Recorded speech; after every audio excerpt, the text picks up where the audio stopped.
Communist साम्यवादी विचारको प्रतिनिधित्व गर्ने पार्टी भनेर भनेका छन्। उनीहरूको त लिमिटेसन देखिसक्यो। यो 70-80 वर्षको समयावधिमा ती पार्टीहरूको पटक पटक जनताहरूले परीक्षा लिइसके, त्यो परीक्षामा उनीहरू फेल भइसके। त्यसको विकल्पमा हामीले यो सम्भावना चाहिँ देखिया छैन है। एक वर्षमै कसरी हुलैया गतिविधि जति हामीले देख्या छौं नि, पास हुने त्यो अंक पाउने चाहिँ लक्षण देखिया छैन है। हामी त जसपा बनाइकन चुनावै फेस गरेका छैनौं। तपाईले कसरी भविष्यवाणी गर्नुहुन्छ? तर जनताले त बुझिरहेका छन्, हेरिएका छन्। यो त तपाईले कम्तीमा पनि हामीलाई एउटा चुनाव त फेस गर्न दिनुस् न। त्यति त अवसर दिनु पर्यो नि त। एउटा चुनाव फेस गर्न दिनुस्। त्यो चुनाव फेस गरिसकेपछि जनताले त हामीलाई हाम्रो तिम्रो यो औकात रहेछ भनेर हाम्रो औकात त जनताले निर्धारण गरिदिने होला नि त, हैन? त्यतिखेर जनताले हाम्रो औकात जे दिन्छ हामीलाई, हामी त्यो स्वीकार गर्छौं। राम्रो भएछ भने अझ राम्रो गर्ने प्रयत्न गर्छौं। नराम्रो भएछ भने नराम्रो कहाँ भएछन् त्यसको हामी समीक्षा गर्छौं र राम्रो बनाउने, राम्रो गर्ने हामी कोसिस गर्छौं। यो गठबन्धन तात्कालिक हिसाबले केपी ओलीको असंवैधानिक, अलोकतान्त्रिक र प्रतिगमनकारी कदमलाई परास्त गर्नको निम्ति गठन गरिएको गठबन्धन हो। र यो गठबन्धन अब व्यक्तिगत रूपमा मेरो आफ्नो ओपिनियनको कुरा गर्नुहुन्छ भने एक निर्वाचन यो गठबन्धन मिलेर जानुपर्छ भन्नेमा छु म। चुनावी तालमेलको लागि सत्तामा जानको लागि त्यही त एक निर्वाचन जानुपर्छ भन्नेमा हो।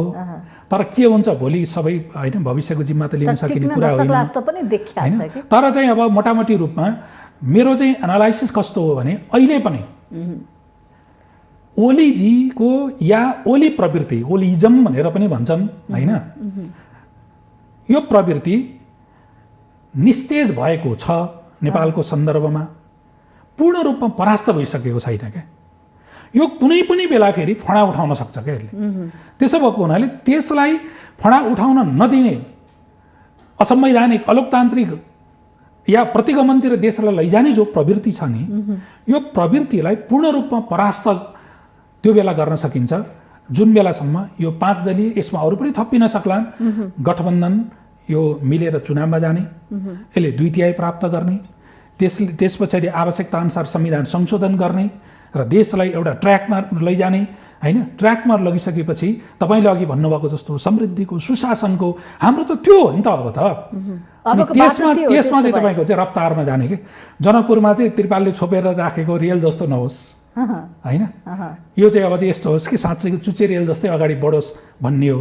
तर त्यसको निम्ति केही चिजहरू चाहिन्छ। संविधान संशोधन नगरिकन संविधानमै धेरै हडल्सहरू छन् क्या।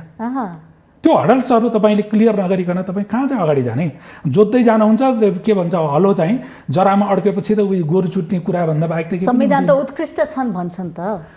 उत्कृष्ट यस्तो हामीले सुरुबाट नै के भनेका छौँ भने यो संविधान जनताका प्रतिनिधिहरूले बनाएको संविधान भएको हुनाले यो संविधान विगतका संविधानहरूभन्दा फरक प्रकृतिका संविधान पक्कै पनि हो। तर यो संविधान आधा गिलास भरिएको छ, आधा गिलास खाली छ हैन। आधी राम्रो छ, आधी नराम्रो छ। त्यो भएको हुनाले आधी जो अब भर्न बाँकी छ नि, त्यो आधी भर्न बाँकीलाई चाहिँ हामीले संशोधन गरेर भर्नु पर्यो हैन। तपाईहरुको जसपाको बार्गेनिङ होला। कसरी बार्गेनिङ भन्ने तपाईले अहिले हेर्नु न, संविधान संशोधन गर्नुपर्ने आवश्यकता त कांग्रेसले पनि महसुस गर्दै गएको छ है। प्रचण्डजीहरूले पनि महसुस गरिराख्नु भएको छ, माधवजीहरूले त झन् गर्नै भएको छ। हामीले त पहिलादेखि उठाएकै हो यी बुदाहरुमा संविधान संशोधन हुनु पर्यो। नत्र भनेदेखि यो संघीयताको कुरा संघीयताको हैन नारा मात्रै हुन्छ, यो समावेशिताको कुरा नारा मात्रै हुन्छ, समृद्धिको कुरा पनि त्यस्तै हुन्छ, सुशासनको कुरा पनि त्यस्तै हुन्छ। हामीले त भनिराखेका छौं नि।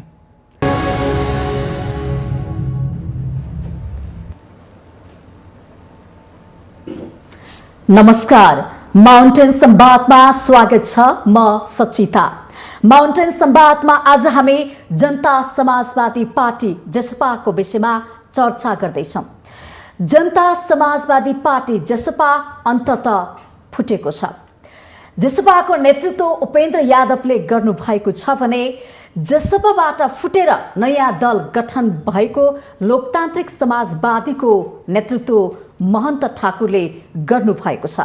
जसपा फुट्नुको प्रमुख दोषी को हो, यो विषयमा संवाद गर्छौं र सँगसँगै सत्ता गठबन्धनको जुन यो औचित्य के छ र सँगसँगै देशको समसामयिक विषयमा पनि आज हामी संवाद गर्दैछौँ र संवादको लागि हामीले आजको माउन्टेन संवादमा निम्ताएका छौँ जसपाका नेता गंगा श्रेष्ठ। गंगाजी स्वागत छ। धन्यवाद। आराम हुनुहुन्छ? हजुर आराम छु। तपाईहरु त यति बेला खुसी हुनुहुन्छ होला हैन? आनन्दको महसुस पनि भएको होला। अब यहाँहरुको विवाद हामीले त देखिरहेका थियौं। महन्त ठाकुर हुँदाखेरि पार्टीमा अवरोध मात्रै सिर्जना भयो, जय झगडा मात्रै गर्यो, विधि विधान यावत कुराहरुमा तपाईहरुको किचलो थियो। उहाँहरु घर छोडेर निस्केर हिँडिसकेपछि अहिले आनन्दको महसुस गर्नुभयो होला नि हैन? के छ? कुनै पनि एकीकृत रूपमा रहेको घर विखण्डित हुँदाखेरि कोही पनि खुसी हुँदैन। हामी पनि खुसी छैनौँ। हामीले हाम्रो ठाकुरजी लगायतका नेता साथीहरूलाई अन्तिमसम्म पनि यो पार्टीमा नै बसौँ, यही पार्टीमा बसेर देश र जनताको सेवा गरौँ, यो देशलाई रूपान्तरण गरौँ भनेर धेरै नै प्रयत्नहरू हामीले गऱ्यौँ। हजुर। अन्ततः उहाँहरू अलग्गिनु भयो। शुभकामना छ उहाँहरूलाई। अलग्गिन बाध्य पार्ने त तपाईहरु भन्छन् नि त, जसपाका केही नेताहरूले हामीलाई बस्ने दिएन, घरमा बस्न दिएन, टिक्नै दिएनन्, जसरी पनि हामीलाई एकदमै लत्याए गलत्याए भन्ने गर्नु भएको छ नि त उहाँहरूले। बाध्य भएर हामी फुटेका हौं, छोडेर हिँड्नु पर्यो, घरै छोडेर भनेर त्यस्ता कुरा पनि आयो। एकदमै त्यो गलत कुरा हो। हामीले अन्तिमसम्म पनि उहाँहरूलाई सँगै राख्ने कोसिस गरेका हौं।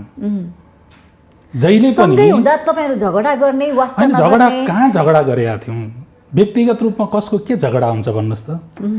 न ठाकुरजीसँग बाबुरामजीको लिन दिनु, न उपेन्द्रजीको चाहिँ लिनु दिनु, न हाम्रो कोही व्यक्तिगत रूपमा लिने दिनु केही पनि होइन नि त। लडाई त थियो। हामीले एउटा विचारको आधारमा पार्टी बनाएका हौं। हजुर। एउटा एजेन्डाको आधारमा पार्टी बनाएका हौं। जब विचार र एजेन्डाकै बीचमा हाम्रो बीचमा कुरा मिलेन, उहाँहरूले एउटा भन्न थाल्नुभयो, हामीले अर्को भन्यौं। अर्थात् जुन बेलामा जसपा बनेको थियो नि, तत्कालीन समाजवादी पार्टी र राजपा मिलेर जसपा बनेको थियो। जसपा बनिसकेपछि हाम्रो एउटा राजनैतिक दस्तावेज विधान पारित भएको थियो। हामीले भन्यौं कि त्यो विधान, त्यो राजनैतिक दस्तावेज नै यो पार्टीको आधिकारिक एउटा दिशानिर्देश गर्ने दस्तावेजहरू हुन्। त्यसो भएको हुनाले त्यसकै आधारमा अघि बढ्नुपर्छ भन्ने हामी। उहाँहरूले त्योभन्दा बाहेक अर्कै कामहरू गर्न थाल्नुभयो। विवाद भयो पार्टीभित्र, तर त्यो विवाद वैयक्तिक थिएन, त्यो वैचारिक थियो। त वैचारिक विवादलाई किन व्यवस्थापन गर्न सक्नु भएन? त्यहाँ त एकदमै राम्रा नेताहरू थिए, बाबुराम भट्टराई, डाक्टर हैन, उपेन्द्र यादव लगायत थुप्रै नेताहरूले चाहिँ किन उहाँलाई राख्न सक्नु भएन? विवाद पार्टीभित्र सामान्य झैझगडा त भइ नै हाल्छ नि घरभित्र। तपाईले अहिले हेर्नुभयो भने के देख्न सक्नुहुन्छ भने जस्तै नेकपाभित्र जुन ढङ्गको विवाद भयो, एकले अर्कालाई पुरै छला काट्ने, त्यस पछाडि गरेर कारबाही ठोक्ने सबै भयो नि त। त्यसकै नक्कल गर्यो हैन? नक्कल होइन, हामी त बडो लोकतान्त्रिक हौं। तपाईले हेर्नुभयो भने अस्ति भर्खरै मात्रै केपी ओलीजीको पार्टी नेकपा एमाले 14 जना सांसदहरू माधव नेपाल लगायत सबैले उहाँले कारबाही गर्नुभएको हो नि। हिजो मात्रै संसद सचिवालयले एउटा सूचना प्रकाशन गर्यो कि छुट्टै दल दर्ता गरेर आइसकेको सन्दर्भमा उहाँहरूको कारबाही स्वीकार्य हुँदैन भनेर भन्यो। तपाईले हेर्नुभयो भने हामीले कुनै सांसदलाई कारबाही गर्यौं र? कसैले पनि गरेनौं। तर पनि तपाईले धेरै खालको बखेडाहरु त निकाल्नु होइन, बखेडा हामीले निकालेकै हैन, बखेडा उहाँहरूले निकाल्नु भएको हो। त्यो गर्छौं तर्साउँदा तर्साको हो नि त। तर्साको किन तर्साउने? पार्टीभित्र कसलाई तर्साएर को तर्सिन्छ हैन? एउटा विचारमा प्रतिबद्ध भइसकेपछि एउटा घमण्ड त प्रस्तुत गरे नेताहरूले होइन, गरेन, एकदमै गरेको होइन। जस्तो नेकपामा देखियो त्यस्तै जसमा प्रत्यक्ष देखियो के? नेकपाकै तपाईले जुन अघि शब्दावली प्रयोग गर्नुभयो, नेकपाकै अलिकति फोटोकपी जस्तो हैन, त्यस्तो खालको होइन। नेकपामा जति असहिष्णुता देखियो हामी त्यति असहिष्णु देखिएनौं। अहिले पनि तपाईँले हेर्नुहोस् न, हामीले कहाँ नेताहरूको त्यस्तो उछित्तो काटेका छौँ, कहाँ छाला काटेका छौँ। मैले अघि पनि सुरुमा भने नि त, उहाँहरूलाई शुभकामना छ, उहाँहरूले राम्रो गर्नुहोस्। हामीले भन्दा राम्रो गर्नु हो भनेदेखि त हामी होइन उहाँहरूलाई स्वागत गर्छौँ नि। यो देश बनाउने ठेक्का त बाबुराम भट्टराईको या चाहिँ उपेन्द्रजीको या हाम्रो होइन या चाहिँ जसपाको मात्रै हो र? यो देश त जसले राम्रो बनाए पनि हुन्छ नि। पार्टी त तपाईँहरूले स्थापना गर्नुभयो हो नि त, ठेक्का नभए तापनि। ठेक्का होइन, त्यो एउटा हाम्रो प्रतिबद्धता हो, हामी गर्छौँ। पार्टी भनेको देश र जनताको लागि जन्म लिएको होइन र? एकदमै, त्यसमा त के विवाद छ? खोइ त के गर्नुभयो त? हामी त भर्खर जन्मदै गरेको पार्टी त हौँ। यहाँ 80 वर्ष उमेर खाइसकेका पार्टीहरू, 70-75 वर्ष उमेर खाइसकेका पार्टीहरू त एक पछि अर्को धराशयी हुँदै गइराखेका छन्। भनेपछि अन्य पार्टीहरूले गरेका छैन, हामीले पनि गर्नु पर्दैन भनेर पुराना पार्टीहरूको नाम लिएर मात्रै पार्टीहरूको विकल्पमा यो पार्टी स्थापना गरेको। हजुर, जो पुराना पार्टीहरू छन् नि होइन, आफूलाई वैचारिक रूपमा एउटाले उदार पुँजीवादी धारको प्रतिनिधित्व गर्ने पार्टी भन्छन्, अर्कोले कम्युनिस्ट साम्यवादी विचारको प्रतिनिधित्व गर्ने पार्टी भनेर भनेका छन्। उनीहरूको त लिमिटेसन देखिसकियो। यो 70-80 वर्षको समयावधिमा ती पार्टीहरूको पटक पटक जनताहरूले परीक्षा लिइसके, त्यो परीक्षामा उनीहरू फेल भइसके। त्यसको विकल्पमा हामीले यो सम्भावना चाहिँ देखिया छैन है। एक वर्षमै कसरी तपाईको हुलैया गतिविधि जति हामीले देख्या छौँ नि, पास हुने त्यो अङ्क पाउने चाहिँ लक्षण देखिया छैन है। हामी त जसपा बनाइकन चुनावै फेस गरेका छैनौँ। तपाईँले कसरी भविष्यवाणी गर्नुहुन्छ? तर जनताले त बुझिरहेका छन्, हेरिरहेका छन्। यो त तपाईँले कम्तीमा पनि हामीलाई एउटा चुनाव त फेस गर्न दिनुहोस् न, त्यति त अवसर दिनु पर्यो नि त। एउटा चुनाव फेस गर्न दिनुहोस्, त्यो चुनाव फेस गरिसकेपछि जनताले त हामीलाई हाम्रो तिम्रो यो औकात रहेछ भनेर हाम्रो औकात त जनताले निर्धारण गरिदिने होला नि त होइन?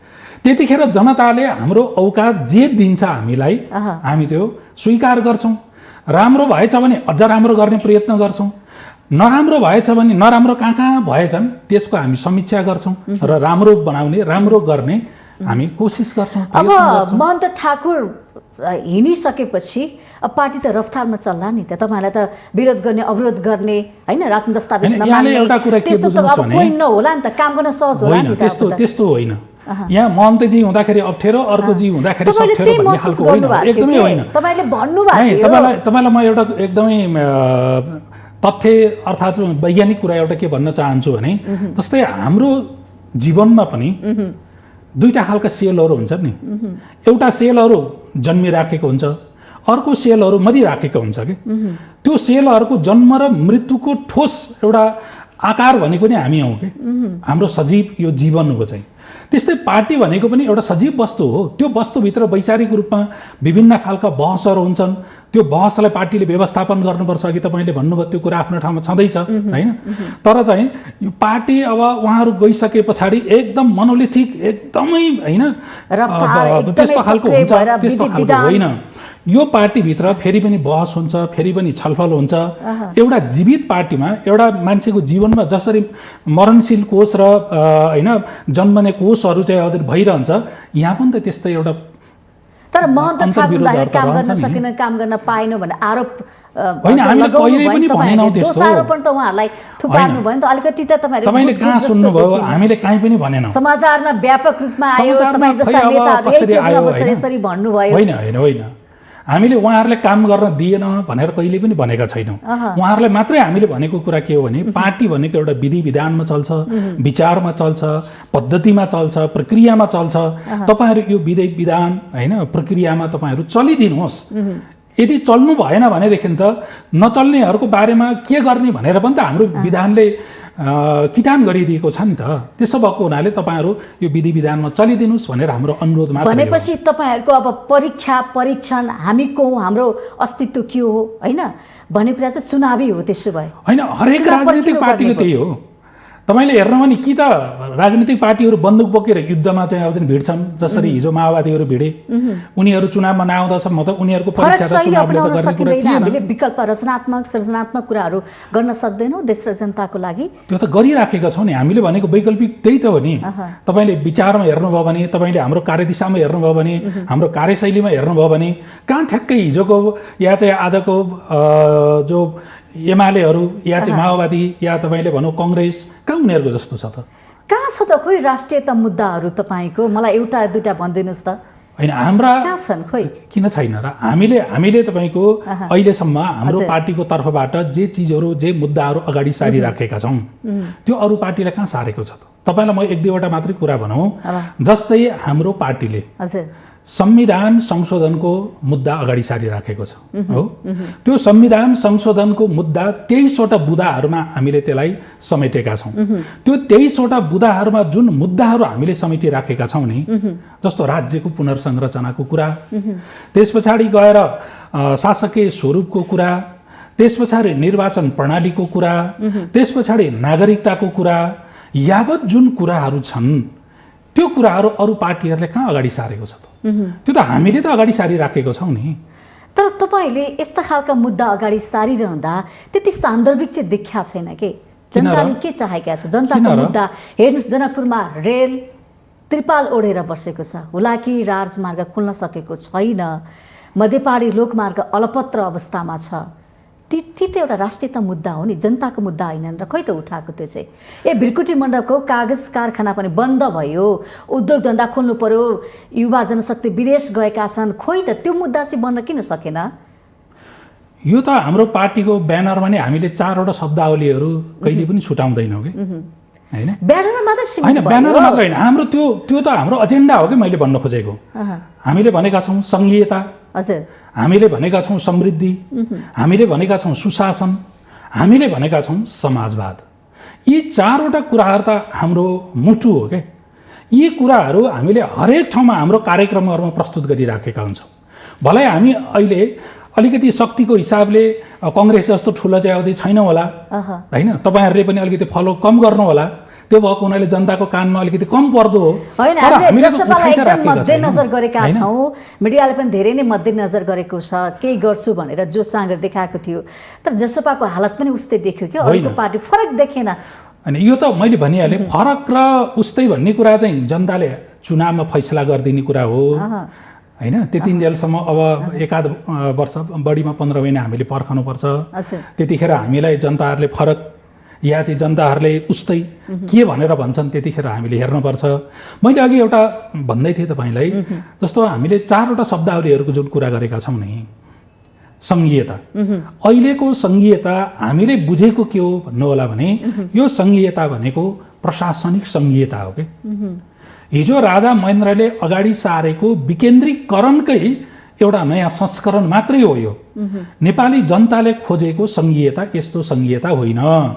नेपाली जनताले खोजेको संघीयता पहिचान सहितको संघीयता हो, जसको लागि हामीले राज्यको पुनर्संरचना हुनु पर्यो। जसरी 7वटा प्रदेश अहिले छ, त्यो 7वटा प्रदेशलाई कम्तीमा पनि पहिलो संविधान सभाबाट एउटा सुझावको रूपमा आएको 10+1 भनेर जो भनिएको छ त्यति हुन जरुरी छ भनेर हामीले भनिराखेका छौँ। त्यो जस्तो कि यहाँले भन्नुभयो 7वटा प्रदेश हुँदाखेरि मुलुकले धान्न सकेको छैन, भ्रष्टाचार, महँगी, मौलाएको अवस्थामा 10वटा प्रदेश आवश्यक छ। यो भाष्य अब तपाईँहरू जस्ता सञ्चारकर्मी साथीहरूको पनि यसमा योगदान छ यो भाष्य निर्माण गर्नमा है। प्रदेश धेरै हुँदाखेरि आर्थिक बोझ हुने, चल्न नसक्ने, प्रदेश थोरै हुँदाखेरि आर्थिक बोझ कम हुने, चल्न सक्ने, यो भाष्य कहाँको भन्नुहोस्? होइन, यहाँ हेर्नुहोस् न, जस्तो कि प्रदेश सरकार त छ नि, प्रदेश सरकारको अहिले हेर्ने भने कतिसम्म कमजोर, कतिसम्म निकममा। यो त मैले तपाईँलाई भन्छु कि मैले तपाईँलाई के भन्न चाहन्छु भने अहिले जो प्रदेशहरू निर्माण भएको छ त्यो प्रदेशलाई अधिकार कति छ? मैले त्यही भएर अघि मैले भने नि त यो विकेन्द्रीकरण हो क्या। प्रशासनिक सुगमताको हिसाबले होइन हामीले प्रशासनिक केन्द्रहरू बनाउन सक्छौँ, हिजो पनि बनाइएको थियो। तर अहिले हामीले जो संघीयता भनिराखेका छौँ, नेपाली जनताले चाहेको संघीयता भनेको त पिँधमा परेका जाति, वर्ग, क्षेत्र, लिङ्ग सबैले राज्यमा समान पहुँच, समान अवसर होइन, समान अधिकार दिने भनेर भनिएको होला नि त। तपाईँले भन्दै गर्नु हुँदाखेरि 7वटा प्रदेशले के अधिकार पाएको छ? हिजो केपी ओलीजी प्रधानमन्त्री हुँदै गर्दाखेरि उहाँले भन्नुभएको एउटा शब्द के अरे एउटा वाक्यांश तपाईँले याद गर्नुहोला। उहाँले के भन्नुभएको थियो? प्रदेशहरू भनेको केन्द्रकै एउटा इकाइ हुन्, केन्द्रको इकाइ हो। संसारमा संघीयताको परिभाषा त्यसरी हुन्छ हुँदैन है। त्यसो भएको हुनाले हाम्रो नेताहरूको बुझाइमा सङ्घीयताप्रति होइन प्रश्न छैन क्या। पहिलो कुरा त यो बुझाइमा प्रष्टता हुनु पर्यो।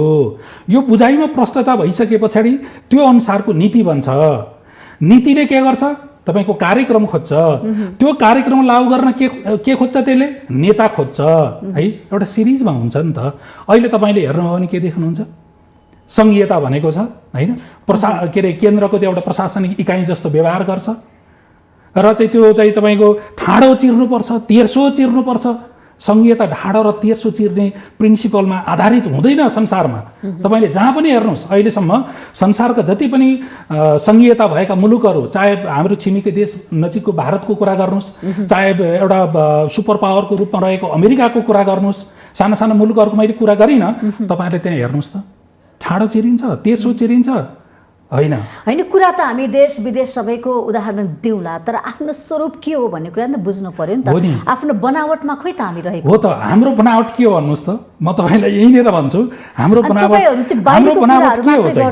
हाम्रो बनावट अनुसार आफूले फेक्न सक्ने, आफूले बोक्न सक्ने त्यो क्षमता हेरेर कुद्नु पर्यो नि त। त्यो क्षमता भनेको जनताले अभिवृद्धि गर्ने होला नि। क्षमता नबुझ्ने होइन, एकदमै होइन। तपाईँलाई म एकदम सिम्पली भनेर भन्न चाहन्छु कि जनताले जब यो देश मेरो हो, म यो देशको नागरिक हुँ, यो देशप्रति म जवाबदेही बन्नुपर्छ भन्ने खालको जब जनतामा भित्रबाट आउँछ नि एउटा उद्वेलना होइन, जब त्यो उद्वेलना आइसकेपछि जनताले त यो देश त स्वर्ग बनाउन सक्छ नि। नेताले बनाउने हो होइन, कुनै विदेशीहरूको एडले बन्ने हो यो त यीको जनताहरूले बनाउने होला नि त। जनताको चाहना, आवश्यकता, इच्छालाई त पहल गर्ने पात्र भनेको त तपाईँहरू हो नि। हो त, त्यही भएको हुनाले त हामीले बाटो देखाइराखेका छौँ नि। 10+1 भनेर हामीले त के एउटा कागजको खोस्टो बोकेर कहिले यता कहिले उता गरेर मात्र त देश र जनताको आवश्यकता त समाधान हुँदैन होला। तपाईँले हेर्नुहोस् न, पृथ्वीनारायण शाहले राज्य विस्तारको क्रममा नेपाल भन्ने राज्य एउटा बन्यो, एउटा भूगोल, एउटा टेरिटोरी त बन्यो है। त्यस पछाडिको तपाईँले यो करिब 200-250 वर्षको इतिहास हेर्नुहोस्। यो 200-250 वर्षसम्म कसले शासन गर्यो? अहिलेको दलहरूले। 104 वर्ष राणाहरूले गरे हो। पछिल्लो पञ्चायतमा पनि 30 वर्ष चाहिँ राजाले नै गरेको हो। त्योभन्दा पछि बहुदल 46 सालमा आइसकेपछि नि शिरमा चाहिँ तपाईँको राजतन्त्र थियो, राजाले नै गरेको हो। अनि 63 पछि होइन, खासमा 64 को निर्वाचन भएर यता आयो। त्यसमा पनि 2 कार्यकाल 10 वर्ष संविधान बनाउनको लागि नै हामीले समय खर्च गर्नु पर्यो।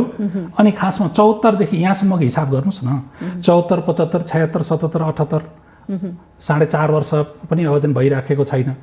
अनि 4.5 वर्षमा तपाईँ 250 वर्षसम्म राजतन्त्र राणाहरूले गरेको जुन चाहिँ अब शासन, त्यो चाहिँ अब बिर्सनुहुन्छ।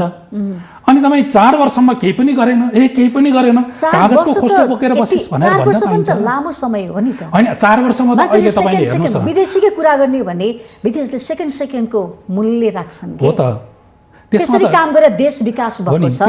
त्यसमा त हामीले समाधान भएको छ। 4 वर्ष तपाईहरुलाई कसरी थोरै भयो भन्नुस् त। यसमा हामीले के सिक्न अर्थात चाहिँ के एउटा स्वीकार गर्न पर्छ भने हैन, यो एकदम नेचुरल कुरा हो के। बच्चा जन्मन्छ, तपाईहरु त चुनावको लागि मात्रै समय खेर फाले जस्तो देख्छु। बच्चा जन्मन्छ, हजुर, जन्मने बित्तिकै के बच्चा वयस्क हुन्छ र युवा हुन्छ र?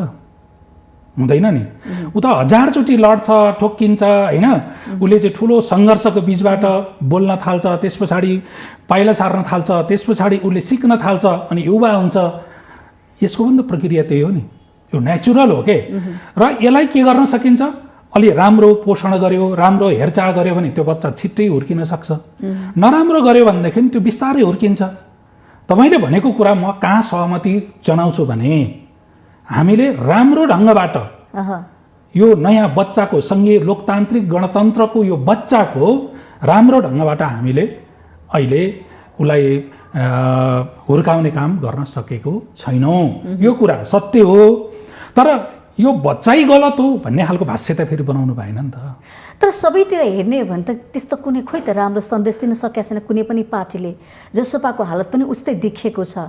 नयाँ अनि यो त हामी गर्दैछौँ। खै त ल्याउन सक्नु मैले भनिहालेँ यो त गर्दैछौँ। भन्नु भने ब्यानरमा त अब समाजवादी भन्नु होला, सुशासनको कुरा गर्नु होला, समृद्धिको कुरा गर्नु होला, विकासको कुरा गर्नु होला। ती युवाहरू विदेश छन्, खोइ हामीले रोक्न सकेको उद्योग धन्दाहरू खोइ बन्द भएका छन्। जनकपुर रेलमार्ग त्यस्तै छ हैन। यो बिरकुटी मण्डलको त्यो कागज कारखाना बन्द भयो। यो खुलाउनको लागि देशमै रोजगार सृजना गर्नको लागि आर्थिक उपार्जनका अवसरहरू सृजना गर्नको लागि यस्तो गर्नु पर्यो। खोइ त अलिकति पहिलो कुरा रोग के हो डायग्नोसिस हुनु पर्यो के सही ढङ्गबाट हैन। यस्तो खालको एजेन्डा चाहिँ किन बन्दैन? त्यही त म तपाईलाई त्यही कुरा भन्न चाहिराखेको छु। बन्छ नि टाउको दुखेको औषधि हैन, टाउको दुखेको औषधि अरू ठाउँमा चाहिँ दलेर हुँदैन क्या हैन। जुन रोग लागेको हो त्यसको सही डायग्नोसिस भइसकेपछि सही उपचार हुन्छ। तपाईले अहिले यो जति पनि उद्योगहरू हाम्रा छिमेकीहरूले चाहे चाइनाले भनौँ, चाहे तपाईँको रुसले भनौँ, चाहे अरू देशहरूले हामीलाई माया गरेर हिजो यहाँनिर थुप्रै कल कारखाना उद्योग धन्दाहरू उहाँहरूले खोलिदिनु भएको थियो नि त। त्यो आज सबै एकाएक सबै सकियो। त्यसको जरा कहाँ छ? त्यो जरा हेर्नु पर्यो कि 46 सालको परिवर्तनपछि गिरिजाप्रसाद कोइरालाको नेतृत्वमा बनेको जब चाहिँ तपाईँको सरकार हो, सरकारमा हाम्रो डाक्टर रामशरण महतजी भर्खरै अमेरिकाबाट पढेर होइन विज्ञता हासिल गरेर यहाँ आउनु भएको थियो र अमेरिकाको जस्तै मोडेल भन्ने ढङ्गबाट एउटा खुला बजार अर्थतन्त्रको कन्सेप्ट जसरी ल्याइदिनु भयो नि, त्यो हाम्रो देशको निम्ति चाहिँ के भयो? त्यो अभिशाप भयो कि जसको कारण आज भ्रिकुटी कागज कारखाना बन्द हुनुपर्ने, हरिसिद्धि इन्टा टाइल कारखाना बन्द हुनुपर्ने, जनकपुर चुरोट कारखाना बन्द हुनुपर्ने, हेटौँडा होइन के अरे कपडा कारखाना बन्द हुनुपर्ने, यहीँको बाँसबारी छालाजुत्ता कारखाना बन्द हुनुपर्ने दर्जनौँ। त्यो चाहिँ अब कौडीको भावमा बेचियो क्या हो। त्यसलाई हाम्रो संविधानले करेक्सन गर्छ कि गर्दैन? पहिलो कुरा नीतिगत रूपमा त्यहाँ हलाउनु पर्यो। खबरदारी हो त। मैले भनेको समाजवाद के हो त? खाली नेतालाई आरोप लगाउने, दोष थुपार्ने सबै त्यतिखेर त्यसै भएको हुनाले म के भन्न चाहिने कुरा बोल्नु पर्यो के नेताहरूले? चाहिने कुरा एकदम। म के भन्न चाहन्छु भने कम्तीमा पनि यो संविधान संशोधन नगरिकन यो अहिले देशमा जति पनि यो रोगहरू समस्याहरू छ नि त्यो समस्याहरू निदान हुँदैन। संविधान संशोधन हामीसँग अहिले भएको जसपासँग भएको 20 सिटले त्यो संविधान संशोधन हुँदैन। अहिले संविधान संशोधन गर्नको लागि प्रतिनिधि सभामा मौजुदा संख्याको 2/3 चाहिन्छ। त्यो 2/3 हुने ठाउँमा जनताले हामीलाई माया गरेर जिम्मेवारी दिएर पठाउनु भयो भने अनि त्यस पछाडि हामीसँग यो प्रश्न गर्दा हुन्छ क्या। हामी त अहिले त अब यस्ता छौँ कि होइन, अब संख्याको हिसाबले त कमजोर छौँ, विचारको हिसाबले हामीले लिड गरिराखेका छौँ। वैचारिक रूपमा लाहोस् न त, टेबल टक गरौँ, शास्त्र गरौँ न त। होइन यस्ता कुराहरू उठाउनको लागि के नेताको संख्या पुग्नै पर्छ? अब त एउटा होइन, तपाईँले कसरी गर्नुहुन्छ त भन्नुहोस् त? एउटा घर चलाउनको लागि पनि घरमा रुल हुन्छ हो। एउटा संस्था, एउटा चाहिँ तपाईँको सानो क्लब चलाउनको निम्ति पनि त्यसमा एउटा चाहिँ विधान हुन्छ। तपाईँहरूको विधि विधान होला नि त। त्यो भएको हुनाले जसपाको विधि विधानले त के भन्छ? अहिलेको यो विकल्प खोज्नु पर्यो होइन, समाजवाद हुनु पर्यो, सुशासन हुनु पर्यो, समृद्धि हुनु पर्यो, सङ्घीयता हुनु पर्यो भनेर भन्छ। त्यो समृद्धि पनि पुरानो मोडेल होइन, त्यो सुशासन पनि पुरानो मोडेल होइन, त्यो समाजवाद पनि कङ्ग्रेस र कम्युनिस्टहरूले भनेको समाजवाद होइन, हामीले भनेको वैकल्पिक हो। हामीले त यो कुरा त भनिसक्यौँ। तर त्यो लागू गर्नको निम्ति हामीलाई के चाहियो? सरकार चाहियो है। सरकार मात्रै भएर के चाहियो? हामीलाई संविधानले त्यो बाटो दिनु पर्यो। त्यो संविधान अहिले के छ? बाधक छ। त्यो संविधानलाई के गर्नु पर्यो? संशोधन गर्नु पर्यो। मैले भन्नु खोजेको कुरा यो हो। डायग्नोसिस गर्ने भनेको यो हो, एकदम पिन पोइन्ट गर्नु पर्यो भन्ने कुरा चाहिँ यो हो चाहिँ। अब सरकारमा जाने कुरा पनि छ नि त होइन र? तपाईँहरू सहभागिता अहिले जसपाभित्र रस्साकसी चल्या छ अरे, को जाने भनेर हानथाप छ अरे होइन। उपेन्द्र यादव म जान्छु भन्नुहुन्छ अरे, यसैले हामी चाहिँ यदि मलाई सरकारमा सहभाग गराइएन भने म भित्रै विरोध गर्छु भन्नुभएको छ भन्ने कुरा पनि आएको छ नि त। यो सबै यो एउटा उडन्ते कुराहरू हुन् कि है। मैले चाहिँ यहाँ सुन्नु न, मैले चाहिँ तपाईँलाई अन्यथा नलागोस्, मैले हल्का शब्द प्रयोग गरेँ, उडन्ते। हजुर हजुर, उडन्ते नि हो। तर के हो भने न त उपेन्द्रजीले कहिले म सरकारमा जान्छु भनेर भन्नुभएको छ, न त हिस्लाजीले मन्त्री बन्छु भनेर भन्नुभएको छ। मेरो पनि नाम जोडेर आएर गङ्गालाई पनि मन्त्री चाहिए अरे, बाबुराम भट्टराईले गङ्गालाई मन्त्री बनाउन चाहिँ होइन नदिएसम्म यो पार्टीलाई खै के गर्छ अरे, त्यहाँबाट यस्ता वैयत कुराहरू म त जिउँदैछु नि। मैले भनिराखेको छु कि अरे बाबा व्यक्तिगत रूपमा म अहिलेको यो मन्त्रीको दौडमा भएको मान्छे होइन मैले भनिराखेको छु। हिसिलाजीले त्यो भनिराख्नु भएको छ। पहिलो कुरो त हामी सांसद पनि होइनौँ, तर अहिले संविधानले के व्यवस्था गरेको छ 6 महिनाको लागि सांसद नभए पनि मन्त्री हुनुपर्छ भनेर भन्छ।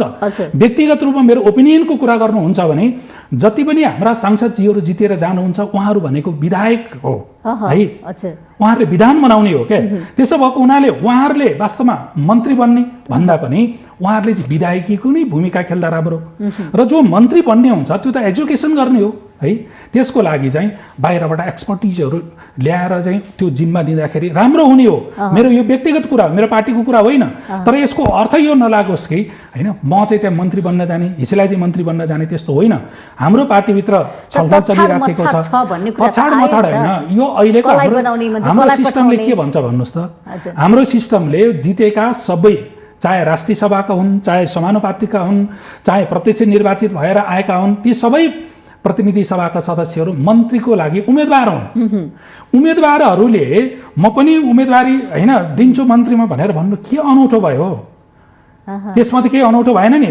तर उहाँहरूले चाहिँ पार्टीले गरेको निर्णय म मान्दिनँ, विद्रोह गर्छु भनेको भएदेखि बेग्लै हुन्थ्यो। जसरी हाम्रो ठाकुरजीहरूले गर्नुभयो, जसरी अब चाहिँ राजेन्द्र महतोजीहरूले गर्नुभयो, त्यसो गरेको भए बेग्लै हुन्थ्यो। तर त्यसो त हाम्रो पार्टीको कुनै पनि सांसदजीहरूले भन्नुभएको त छैन होइन। मेरो पनि इच्छा छ, म पनि मन्त्री बन्न चाहन्छु, तर पार्टीले गरेको निर्णय मान्छु, त्यही त होला नि त। उहाँहरूले भन्नुभएको त्यही हो अहिलेसम्म। त्यस्तो कुनै छैन विवाद हुने आन्तरिक विरोध गर्छु भन्ने त्यस्ता कुराहरू मिथ्या हुन्, एकदमै मिथ्या, 100%। त्यो केही पनि छैन। पार्टीले जे निर्णय गर्छ मैले भनिहालेँ इच्छा सबैको छ, तर जब निर्णय हुन्छ निर्णय भएपछि त्यो निर्णय सबैले पालना गर्छ। त्यही त हो पार्टी भनेको। तपाईहरुको कारणले गर्दाखेरि 1.5 महिना भइसक्यो सरकारले पनि हाम्रो कारणले भन्छन् त के हो? कहाँ हाम्रो कारणले? तपाई दिनको घाम चाहिँ छर्लङ्ग बस्नु के अरे हैन कुरालाई पनि फेरि मतिर यता नदोस्याउनुस्, हाम्रो कारणले होइन क्या। अब मलाई लाग्छ भोलि पर्सितिर भर्खरै नयाँ पार्टी नेकपा समाजवादी या माधव नेपालजीको नेतृत्व गरेको पार्टी भर्खरै शनाखत भएको छ। हजुर हजुर 9 गते हो। अब शनाखत भएर उहाँहरूले त्यो मान्यता पाउनु भएको छ। हामीबाट अलग हुनुभएको चाहिँ लोसपाका साथीहरूले पनि मान्यता त्यहाँ हैन पाउने नै होला, त्यो देखिएको छ। भनेपछि अब लोसपाको उहाँहरू सरकारमा जाने नजाने मलाई थाहा छैन, तर नेकपा समाजवादी त सरकारमा जाने भनेर उहाँहरूले निर्णय गरिसक्नुभयो नि। र एउटै प्याकेजमा जाने भन्ने खालको पार्टीभित्र सबैतिर छलफल चाहिँ अब चलिराखेको, त्यो नै हाम्रो कारणले भयो होइन क्या। तपाईँ त प्रश्न तर जसपातिर पनि त अलिकति यस्ता कुराहरू चाहिँ आए क्या, इङ्कित चाहिँ गरियो क्या। इङ्कित त मैले भनिहालेँ, जसपाले अलिकति सक्रियता देखाएन, उसको सक्रियता त हामीले देखाइराखेका छौँ नि। हामी त सुरुबाटै सहभागी हुन खोजिराखेका थियौँ होइन, तर चाहिँ होइन एउटा प्याकेजमा गरौँ भनिसकेपछि ल गरौँ त भन्दै। यो कस्तो खालको गठबन्धन हो तपाईँहरूको? यो गठबन्धन तात्कालिक हिसाबले केपी ओलीको असंवैधानिक, अलोकतान्त्रिक र प्रतिगमनकारी कदमलाई परास्त गर्नको निम्ति गठन गरिएको गठबन्धन हो। र यो गठबन्धन अब व्यक्तिगत रूपमा मेरो आफ्नो ओपिनियनको कुरा गर्नुहुन्छ भने एक निर्वाचन यो गठबन्धन मिलेर जानुपर्छ भन्नेमा छु म। चुनावी तालमेलको लागि सत्तामा जानको लागि त्यही त एक निर्वाचन जानुपर्छ भन्नेमा हो।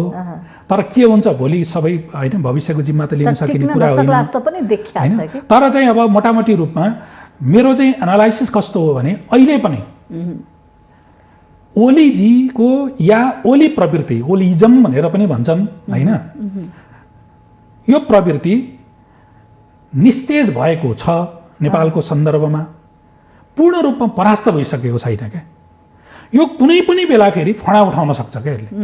त्यसो भएको हुनाले त्यसलाई फडा उठाउन नदिने असंवैधानिक, अलोकतान्त्रिक या प्रतिगमनतिर देशलाई लैजाने जो प्रवृत्ति छ नि, यो प्रवृत्तिलाई पूर्ण रूपमा परास्त त्यो बेला गर्न सकिन्छ जुन बेलासम्म यो 5 दलीय, यसमा अरू पनि थपिन सक्लान्, गठबन्धन यो मिलेर चुनावमा जाने, यसले 2/3 प्राप्त गर्ने, त्यस पछाडि आवश्यकता अनुसार संविधान संशोधन गर्ने र देशलाई एउटा ट्र्याकमा लैजाने हैन। ट्र्याकमा लगिसकेपछि तपाईले अघि भन्नुभएको जस्तो समृद्धिको, सुशासनको हाम्रो त त्यो हो नि त। अब त त्यसमा चाहिँ तपाईको चाहिँ रफ्तारमा जाने के।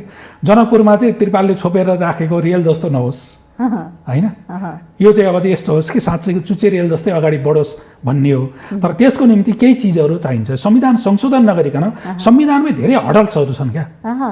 त्यो हडल्सहरू तपाईँले क्लियर नगरिकन तपाईँ कहाँ चाहिँ अगाडि जाने? जोत्दै जानुहुन्छ, के भन्छ हलो चाहिँ जरामा अड्केपछि त उयो गोरु चुट्ने कुराभन्दा बाहेक त संविधान त उत्कृष्ट छन् भन्छन् त। उत्कृष्ट यस्तो तपाईहरुले चाहिँ किन यो संविधान हामीले सुरुबाट नै के भनेका छौँ भने यो संविधान जनताका प्रतिनिधिहरूले बनाएको संविधान भएको हुनाले हजुर यो संविधान विगतका संविधानहरू भन्दा फरक प्रकृतिका संविधान पक्कै पनि हो। तर यो संविधान आधा गिलास भरिएको छ, आधा गिलास खाली छ हैन। आधी राम्रो छ, आधी नराम्रो छ। त्यो भएको हुनाले आधी जो अब भर्न बाँकी छ नि, त्यो आधी भर्न बाँकीलाई चाहिँ हामीले संशोधन गरेर भर्नु पर्यो। हैन तपाईहरुको जसपाको बार्गेनिङ होला। कसरी बार्गेनिङ भन्ने? कसरी बार्गेनिङ भन्ने? तपाईले अहिले हेर्नु न, संविधान संशोधन गर्नुपर्ने आवश्यकता त कांग्रेसले पनि महसुस गर्दै गएको छ है। प्रचण्डजीहरूले पनि महसुस गरिराख्नु भएको छ, माधवजीहरूले त झन् गर्नै भएको छ। हामीले त पहिलादेखि उठाएकै हो यी बुदाहरुमा संविधान संशोधन हुनु पर्यो। नत्र भनेदेखि यो संघीयताको कुरा संघीयताको हैन नारा मात्रै हुन्छ, यो समावेशिताको कुरा नारा मात्रै हुन्छ, समृद्धिको कुरा पनि त्यस्तै हुन्छ, सुशासनको कुरा पनि त्यस्तै हुन्छ। हामीले त भनिराखेका छौँ नि। भनेपछि तपाईहरुले चाहिँ के गर्नुहुन्छ? त्यसो भए यो पार्टीले के गर्छ आगामी दिन? हैन गर्ने नि भनेर एउटा प्रतिबद्धता सहित सोच सहित भिजन सहित हामी आएका हौं। समय त घर्किसक्यो नि, कहिले तपाईहरु आफ्नो त्यो बिन्दुमा पुग्नुहुन्छ? छैन समय कसरी घर्केको छ र? म फेरि पनि स्मरण गराउँ, एउटा चुनाव पनि फेस गरेका छैनौं के हामीले है। समग्रमा होला नेपाली समाजका हैन मान्छेहरु बढी आत्तेको होला, छिटो भन्दा छिटो जानु भएको छ तपाईहरु त दिन प्रतिदिन। सबै बेलामा सबै फुटहरु हुँदैमा पार्टी कमजोर हुँदैन है। कतिपय फुटहरुले पार्टीलाई बलियो पनि बनाउँछ क्या। यसको अर्थ मैले हाम्रो पार्टी हैन जो विखण्डित भएको छ यसमा उत्सव मनाउँ मैले भन्न खोजेको होइन। तर कतिपय फुटहरु फेरि देशको लागि जनताको लागि हित गर्ने खालकै हुन्छन् के। भनेपछि हित गर्ने खालकै हो जसपाको जुन पार्टी फुट्यो नि हैन। उहाँहरु नफुट्नु भएको भए एकदम राम्रो हुन्थ्यो। हामीले अन्तिम क्षणसम्म पनि उहाँहरुलाई प्रयत्न गरेका हौं। त्यो त उहाँहरुकै कर्मको फल हो कि के गर्नुहुन्छ त नि? दोष चाहिँ उहाँलाई नि दिनुहुन्छ। हैन दोषको कुरा हैन। तपाईले हेर्नु म तपाईले समय दिनुहुन्छ भने 1 2 3 4 गरेर एक दर्जन त्यस्ता इभेन्ट्सहरु क्या जो उहाँहरु अलग्गिन चाहनु भएको इभेन्ट्सहरु म बताइदिन सक्छु कि। तर समय हामीसँग नहोला है। त्यसो भएको हुनाले यो त हुँदै होइन नि त। हामीप्रति तिमीहरूले असहिष्णु भएर तिमीहरूले बहुमतको चाहिँ डन्डा चलाएर कहाँ हुन्छ त्यस्तो? त्यो हुँदै होइन चाहिँ। भनेपछि महन्त ठाकुर राजेन्द्र महत्त्वकै कारणले गर्दाखेरि पार्टी फुट्या हो। व्यक्ति उहाँहरूलाई म भन्दिनँ है। हाम्रो देशमा कस्तो सुन्नु, हाम्रो देशमा कस्तो छ भने विचार भन्दा पनि व्यक्तिलाई दोषारोपण गरिन्छ कि। व्यक्ति भनेको निमित्त हो, विचार हो प्रमुख कुरा। उहाँहरूको र हाम्रो विचारमा आइडियोलोजी नै मिलेन। उहाँहरूको र हाम्रो बिचमा तपाईको एजेन्डाहरु नै मिलेन। नमिलिसके पछाडि पार्टी एक ठाउँमा एकताबद्ध कतिखेरसम्म हुन्छखेरि विचार मिलेसम्म हुन्छ, एजेन्डा मिलेसम्म हुन्छ हैन। बाउ र छोराको बिचमा कुरा नमिलेर घर छुटिन्छ। तपाईहरु चाहिँ विचार मिल्दाखेरि सँगै बस्ने, नमिल्दाखेरि चाहिँ फुटाइहाल्ने गर्दाखेरि त जनतालाई असर गर्छ नि त। हैन त्यो त एकदमै तपाईले भन्नुभएको कुरा सही हो है। तर विचार नै पूर्व र पश्चिम, हामी जाउँ भनिराखेका छौँ पूर्व, उहाँहरू हिँडिराख्नु भएको छ पश्चिम। अब कहाँ मिल्छ त? सुरुमा चाहिँ फेरि एकदम मिल्ने है तपाईहरु। अनि सुरुमा त मिलेरै गरेको हो, एकदमै झ्याली पिटेर हो। सुरुमा मिलेरै गरेको हैन। हामी कहाँसम्म मिलिराखेका थियौँ भने केपी ओलीजीले पहिलोचोटि संविधान सभा विघटन गर्न भने पुस 5 गते, पुसको 6 गते नै हामी केन्द्रीय कार्यकारिणीको बैठक बसेर हामीले एउटा स्टेटमेन्ट जारी गरेका थियौँ। त्यहाँ के भनेका थियौँ भन्दाखेरि केपी ओलीजीको प्रतिनिधि सभा विघटनको यो कदम असंवैधानिक छ, अलोकतान्त्रिक छ। त्यति मात्रै होइन, यो प्रतिगमनकारी खालको पनि छ। यसले संविधानलाई कोल्याप्स गर्न सक्छ। त्यसो भएको हुनाले यसको विरुद्धमा हामी सडकबाट पनि आवाज उठाउने हो, हामी संसदमा पनि आवाज उठाउने हो, हामी सबै दलहरूसँग मिलेर यसको प्रतिवाद गर्ने हो भनेर हामी भन्यौँ। त्यतिखेरसम्म हाम्रो ठाकुरजी, त्यस पछाडि गएर महतोजी, तपाईले सुन्नुस् न भिडियो उहाँहरूको अहिले पनि क्लिप्सहरू छँदैछ, रेकर्डेड छँदैछ। ओलीजीलाई कति हामीले भन्दा पनि एकदम हैन तल्लो स्तरमा झरेर गाली गर्नुभएको छ, कति अट्याक गर्नुभएको छ हैन। तर पछिल्लो चरणमा आउँदाखेरि हिजो तिनै साथीहरू तिनै नेताहरू ओलीजीलाई अलोकतान्त्रिक देख्नेहरू एकदमै ठुलो लोकतान्त्रिक देख्न पुग्नुभयो, असंवैधानिक देख्नेहरू बडो संविधान सम्मत देख्न थाल्नुभयो, प्रतिगमन भनेर भन्ने साथीहरू क्रान्तिकारी देख्न थाल्नुभयो। अनि मिल्छ भने क्या मिलेन नि त कुरा। हिजो उहाँहरूले नि हो कि त ओलीजीमा त्यत्रो चकाचौँ ठुलो चाहिँ परिवर्तन आएको हुनु पर्यो। उहाँ त गर्दा गर्दै अझ यतिसम्म पछाडि फर्किनु भयो कि दोस्रो चोटि पनि उहाँले राति होइन 12 बजेभन्दा पछाडि प्रतिनिधि सभाको विघटन गरिदिनु भयो नि त उहाँले त दोस्रो चोटि पनि। उहाँ चाहिँ एकपछि अर्को प्रतिगमनतिर जाने। दोषी चाहिँ त्यसो भए अन्य राजनीतिक दल पनि हो, भूमिका खेला? त्यो परिस्थिति पनि हो, परिस्थिति पनि हो, स्वदेशी विदेशी परिस्थिति हो कि अथवा परिस्थिति पनि हो। कसैले बाहिरी राजनीति दलले पनि भूमिका खेल्या हो? ठिक छ, अब यो त यस्तो पर्छ यो पार्टीलाई भनेर। अनि यसलाई अब हलेदो भनेर चिनिसकेपछि धेरै नकोट्याउनु भनेर भन्छन् कि हैन। हजुर, अहिले यो देश मात्रै होइन कि धेरै यस्ता हाम्रो जस्तो पीडा भोगेका देशहरू संसारमा धेरै छन्। शक्तिशालीहरूले कमजोरहरूलाई अलिकति यसो गर उसो गर भन्ने खालको एउटा डिक्टेसन गर्ने खालको त्यो पनि अब चाहिँ देखिन्छ। हाम्रो देश पनि त्योबाट अछुतो छैन होइन।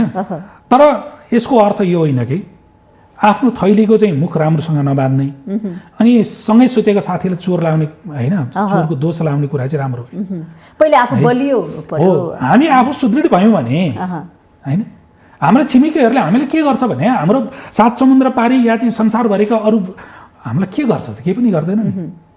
अनि हामी थैलीको मुख चाहिँ अब त एकदम खुल्ला छोड्दै आउँछौँ है, त्यहाँबाट चोरको दोष अरूलाई लगाएर त राम्रो हुन्न।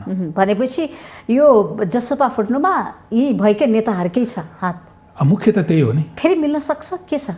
राजनीति हो, असम्भव भन्ने केही पनि हुन्न। फेरि पनि त्यही त राजनीति हो, असम्भव केही पनि हुन्न है। उहाँहरूले कम्तीमा पनि हिजो आफूले अङ्गीकार गरेको विचारलाई एकचोटि स्मरण गरेर हामी गलत बाटोमा गएका रहेछौँ होइन, सही बाटो त हिजो हामीले भनेकै कुरा सही रहेछ भनेर उहाँहरूलाई रियलाइजेसन भयो भने किन पानी बाह्र तपाईँले अहिले बोलाउनु भएको छ कि छैन? उहाँले त नयाँ पार्टी त गठन गरिसक्नु भएको छ होइन। हामीले यस्तो हामीले चाहिँ तपाईँको बोलाउने भनेको केटाकेटीलाई चाहिँ ललिपप दिएर फकाउने जस्तो त होइन, विचारको आधारमा बहस गर्ने हो। त्यो बहस भइ नै राखेको छ र हाम्रो त चाहना के हो भनेदेखि है नेपालमा धेरैवटा पार्टीको जरुरतै छैन क्या। संसारमा तपाईँले हेर्नुभयो भने 11-12वटा वैचारिक आधारमा पार्टीहरूको निर्माण भएको देख्नुहुन्छ। नेपालको कन्टेक्स्टमा हेर्नुभयो भनेदेखि खास गरी 4वटा विचारको जगमा चाहिँ पार्टीहरू निर्माण भएका छन्। एउटा खुला उदारवादी पुँजीवादी अब चाहिँ विचारधारा, अर्को साम्यवादी विचारधारा, अर्को समाजवादी विचारधारा र अर्को चाहिँ संवर्धनवादी विचारधारा है। यो 4वटा पार्टीहरूको मुख्य प्रतिनिधि पार्टीहरू भनेको एउटाको नेपाली कङ्ग्रेस छ, एउटाको कम्युनिस्टहरू छन्, अर्को समाजवादीको हामी छौँ, संवर्धनवादीहरूको कमल थापाजीहरू हुनुहुन्छ भने यहाँ अरू पनि थुप्रै पार्टीहरू छन्। कम्युनिस्टको नाममा अहिले तपाईँले हेर्नुहोस् त्यही त कति धेरै पार्टीहरू छन्। त्यो भएको हुनाले पार्टी चाहिँ तपाईँको धेरै खोलेर कि त नयाँ आइडियोलोजी औचित्य छैन भनेर म भन्दिनँ कि पार्टी तपाईँले किन खोल्ने भन्दाखेरि पार्टी खोल्नको लागि त तपाईँलाई वैचारिक आधार चाहियो नि त। तपाईँ कुन फाउन्डेसनमा पार्टी खोल्नुहुन्छ के होइन, त्यो फाउन्डेसन त विचार हो नि। मैले भने 10-11वटा 12वटा चाहिँ तपाईँको वैचारिक आधारहरू फाउन्डेसनहरू छन्। त्यसमध्येमा नेपालमा मुख्यतः 4वटा वैचारिक होइन धरातलमा पार्टीहरू निर्माण भएका छन्। तर यहाँ एउटै फाउन्डेसनमा होइन विभिन्न घरहरू छ क्या। अनि कुरो मिलाएको छैन। कम्युनिस्टको हेर्नुहोस् न, आफूलाई साम्यवादी भन्छ, तपाईँले अहिले गर्नुहोस् त 15वटा भन्दा बढी कम्युनिस्ट पार्टीहरू छन् नेपालमा। सबैले भन्दाखेरि साम्यवादै भनेर भन्छ, अनि जनतालाई अल्मल्याउने कुरा होइन भने क्या। किन गर्नु पर्यो? जसपाले जुन भनेको छ नि, मैले अघि 4वटा कुरा मैले तपाईँलाई भने, यो कसले भनेको छ त? अरूले कसैले समाजवाद मात्रै भन्छ, कसैले सुशासन मात्रै भन्छ, कसैले समृद्धि मात्रै भन्छ, कसैले सङ्घीयता मात्रै भन्छ क्या। तर एकीकृत प्याकेजमा एकै ठाउँमा भन्ने पार्टी त यही जसपा हो नि त। हो नि त, सबै पार्टीले भनेको कुरा त हामीले एउटै पार्टीले भनिराखेका छौँ नि।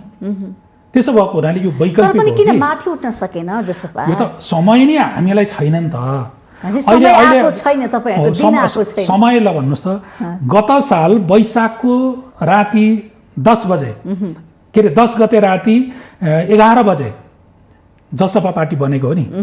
वैशाख 10 गते 1 वर्ष पुगेर जेठ असार साउन भदौको आज हामी 14 गतेमा छौँ भनेपछि अहिले नै हाम्रो तपाईँको तैँले पास गर्न सकिनस्, यो परीक्षा भएन, उत्तीर्ण गर्न सकिनस्, यो त भन्नु भएन। तर पनि एउटा लक्षण त देखिन्छ नि त, लक्षण यसले चाहिँ यो गर्दैछ है भन्ने कुरा त। यो सबभन्दा पहिला वैचारिक सेटलमेन्ट गर्ने हो, त्यस पछाडि सङ्गठन हामीले बनाउने हो। सङ्गठनमा अस्ति भर्खरै हामीले पहिलो केन्द्रीय समितिको बैठक बस्यौँ भदौ 1 र 2 गते। त्यसले एउटा सङ्गठन सुदृढीकरण र जनजागरण अभियान चलाउने भनेर भन्यौँ। त्यस अन्तर्गत हामीले 7वटा प्रदेशमा अब 2टा प्रदेशको मात्र प्रशिक्षण कार्यक्रम बाँकी छ, अभिमुखीकरण कार्यक्रम बाँकी छ। सबै ठाउँमा हामीले अभिमुखीकरण कार्यक्रम साथीहरूलाई एउटा फ्रेममा ल्याउनको निम्ति होइन कार्यक्रममा चाहिँ खास गरी हो हाम्रो पार्टीको विचार, हाम्रो पार्टीको सिद्धान्त, हाम्रो पार्टीको कार्यक्रम, कार्यदिशा, कार्ययोजना यो सबै सिकाउँछौँ नि। कार्यशैली फाइदा हुने खालको छ, राष्ट्रलाई समृद्धि ल्याउने खालको, देशलाई घाटा हुने त नेताहरूले वास्तवमा आफ्नो कार्यकर्तालाई चाहिँ कस्ता खालको कुरा सिकाउँछन्? यसले पनि धेरै पुरानो स्कुलिङ हाम्रो झण्डा बोल्न सिकाउने, उद्दण्ड गर्न सिकाउने, टायर बाल्न सिकाउने हैन, यही प्रवृत्ति हाम्रो त्यस्तो हो। अनि मैले अघिदेखि भने काम गर्न सिकाउनु अल्टरनेटिभ भनेर अघिदेखि भनिराखेको छु नि मैले, वैकल्पिक होइन। हामी नितान्त नयाँ ढङ्गबाट यो पार्टीलाई सेटअप गरेर अगाडि बढाउन चाहिराखेका छौँ। त्यसको ठ्याक्कै हाम्रा भोटर्सहरूले देख्ने भनेको चाहिँ विचार कहाँ सबैले पढिरहन नरहला, सिद्धान्त कार्यक्रम सबैले अब चाहिँ होइन जानी नरहला, तर नेताले के बोल्छ, नेताले के गर्छ भन्ने चाहिँ त्यो छर्लङ्ग देखिन्छ कि त्यो भनेको कार्यशैली हो है, त्यो भनेको संस्कृति हो। हाम्रो पुराना जति पनि पार्टीहरू छन् ती पार्टीहरूले सिकाएको संस्कृति, ती पार्टीहरूले सिकाएको कार्यशैली होइन, उनीहरूले चाहिँ तपाईँको क्याडर्स अर्थात् एउटा विशुद्ध कार्यकर्ता, त्यो कार्यकर्ता कस्तो भन्दा झोले तपाईको कार्यकर्ता बेरोजगार छ, त्यो सुन्नु न, आदेश पालक मैले भन्दैछु, त्यो सुन्नु न, आदेश पालक झोले होइन, त्यस्तो खालको चाहिँ अब बन्न सिकायो कि। अझ कम्युनिस्ट पार्टीहरूले के सिकायो भन्नु होला भने त्यो चाहिँ एउटा फौज बनायो र आदेश पालक सिपाही मात्रै बन्न सिकायो। सिपाही पनि चाहिन्छ लड्नको लागि हो, तर मुख्य कुरा भनेको त कमान्डर हो नि। कमान्डर, एउटा कमान्डरले लाखौँ सिपाहीहरूलाई लड्न सिकाउँछ क्या, लडाउँछ। हामीलाई चाहिएको त तपाईँको अहिले खासमा योग्य कमान्डरहरू हो है। त्यो भएको हुनाले हामीले के भनेका छौँ, आलोचनात्मक चेत सहितको, एकदम शब्द याद गर्नु होला कि आलोचनात्मक चेत सहितको होइन, अहिले हामीलाई तपाईँको सृजनशील क्षमता भएको सदस्यहरू चाहिएको छ। त्यस्तो कार्यकर्ता नेता हामीलाई चाहिएको होइन। आलोचना गर्न सक्ने, गलत भन्न सक्नु पर्यो, सही भन्न सक्नु पर्यो। नेताले भनेपछि हिजो के हुन्छ, कमान्डरले भनेपछि यस भन्ने हुन्छ नि, त्यसमा चाहिँ तपाईँको गुन्जाइस हुन्न के, त्यस्तो हुँदैन हाम्रो पार्टीभित्र गर्न सक्ने कार्यकर्ता। त्यो भनेको मैले भने त आलोचनात्मक चेत सहितको, त्यो चेतना सहितको, त्यति मात्रै होइन, सृजनशील क्षमता भएको सदस्य बनाउने हो क्या हामी। त्यस्तो एउटा पार्टी तपाईहरु अगाडि बढ्दै हुनुहुन्छ, पार्टीलाई सुदृढीकरण गर्दै हुनुहुन्छ एकदमै। अब यो जसपा फुट्यो, एमाले फुट्यो होइन, अन्य पार्टी पनि अब फुट्छन् भन्ने कुरा पनि आइरहेको छ, त्यो आफ्नो ठाउँको कुरा होला। यो 5 दलीय गठबन्धन पनि लामो समय त टिक्दैन भन्छन् नि त होइन। गठबन्धन यस्तो, गठबन्धन त पार्टी होइन नि होइन, यहाँ त विचार मिलेर यो बनेको त होइन। यो त के हो, थोरै हाम्रो मुद्दाहरू मिल्यो क्या, फरक सिद्धान्त बोकेर विचारहरू बोकेर, यो त चाहिँ हाम्रो मुद्दा मिल्यो। मुद्दा के थियो, ओलीजीको प्रतिगमन, ओलीजीको असंवैधानिक, ओलीजीको अलोकतान्त्रिक कदमको विरुद्धमा एक ठाउँमा आएर लडौँ होइन। जनताको प्रतिनिधिहरूले बनाएको संविधानलाई कोल्याप्स गर्न खोजे, त्यसको चाहिँ रक्षा गरौँ भन्ने हेतुका साथमा यो बनेको हो। अझ यसलाई तन्काउँदै चुनावसम्म जाउँ भन्ने हो होइन। भएन भनेदेखि अब ठिक छ, त्यो पनि, तर हुनुपर्छ भन्ने हो के अरे। अब यो सरकारको चुनौती के हो, यो सरकारले के गर्नु पर्छ? यो सरकारको खास गरिकन यो सरकारले अहिले विकास निर्माण चकाचौँध यताउता गर्ने भन्दा पनि यो सरकारले खासमा चाहिँ जो एउटा ओलीजीले ट्र्याकआउट गरिदिनु भएको एउटा हाम्रो संवैधानिक एउटा प्रणाली अर्थात् व्यवस्था होइन, त्यसलाई ट्र्याकमा हाल्नु पर्यो एउटा कुरा। दोस्रो कुरा भनेको यसले निष्पक्ष, धाँधली रहित, शान्तिपूर्ण रूपमा जनताको जनमत अभिव्यक्त गर्ने जुन चुनाव हो होइन, त्यसलाई यसले पुरा गर्नु पर्यो क्या। मुख्य कुरा चाहिँ यो हो। अब यसको निम्ति होइन अब ओलीजीकै पार्टीसँग ओलीजीसँग पनि 22 भारत भएन नि त। उहाँहरू पनि एउटा राजनीतिक दल हो, एउटा विचार बोक्नु भएको छ हैन। लोकतान्त्रिक प्रणालीमा हामी छौँ।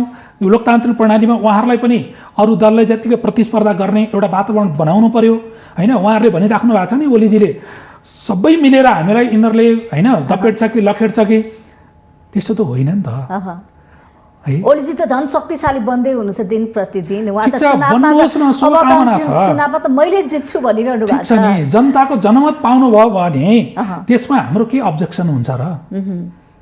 केही अब्जेक्सन त तपाईँलाई त हुँदैन नि त। बलियो देखिया छैन, 5 गठबन्धनलाई झन् उहाँले त बलियो पनि देख्नु भएको छैन। ठिक छ, झन् ओलीजीलाई कमजोर देख्नु भएको छ। ओलीजीलाई अब त्यसको लागि शुभकामना। तर मलाई ओलीजीलाई जो आए पनि कसैले हराउन सक्दैन, हारेर जान्छ भन्नु भएको छ। तर ओलीजी र ओलीजीका समर्थकहरूलाई म के भन्छु भने, जुन बेलामा उहाँहरूले प्रज्ञा प्रतिष्ठानमा दुईटा पार्टी एकताबद्ध भएको घोषणा गर्नुभयो नि, त्यतिखेर उत्सवमा उहाँहरूले के भन्दै हुनुहुन्थ्यो, अबको 50 वर्ष यो देशमा कम्युनिस्टहरूलाई कसले चुनौती दिँदो रहेछ ल हेरौँ भनेर भन्नुहुन्थ्यो नि। हामीले त्यतिखेरै के भनेका थियौँ, यो अहिलेको नेकपा भन्ने पार्टी 5 वर्ष चलेछ भनेदेखि हैन त्यो धेरै ठुलो उपलब्धि मान्नुपर्छ भनेर भनेका थियौँ। आखिर के हो, पार्टी फुट्यो नि, हालत त होइन, उस्तै हो। हामीले हाम्रो पार्टी फुट्यो फुटेन, हेर्नु पर्यो नि, हाम्रो पार्टी फुट्यो फुटेन भन्ने कुरा दोस्रो कुरा हो। मैले ओलीजीलाई या उहाँको समर्थकहरूलाई स्मरण मात्रै गराउन खोजेको, भ्यागुताले घमण्डले गलत भनेर भने त आफू पनि त ठिक छ, त्यसको लागि हामीले पनि गर्नुपर्छ, आत्मसमीक्षा गर्नुपर्छ।